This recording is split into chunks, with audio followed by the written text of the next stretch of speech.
Дініміз ислам жастықтың қадірін ерекше бағалайды. Пайғамбарымыз саллаллаху алейхи уассалам өзінің хадисінде қиямет күні Алла 7 топ адам ешқандай көлеңке болмаған кезде аршысының көлеңкесінде паналатады дейді. 7 топ адамды өзінің аршысының көлеңкесінде паналатады дейді. Соның бірі, енді алтауын айтайын деп отқан жоқпыз, біреуін айтайын деп отырмыз. Соның бірі кім дейді? Жастық шағын Аллаға құлшылық етумен өткізген жас дейді. Жастық шағын Аллаға құлшылық етумен өткізген жас. Балиғат жасқа толғаннан бастап, сол күш қайраты тасып тұрған уақытта құлшылығын уақытылы жасап, мешіттен қалмаған сондай бір жас адам не болады екен?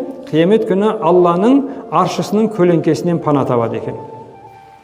Бұл да болса, сол 7 ғана топ адам болатын болса, сол 7 топтың бір тобына кіріп тұрғаннан кейін өте маңызды, не деп есептейміз бұны?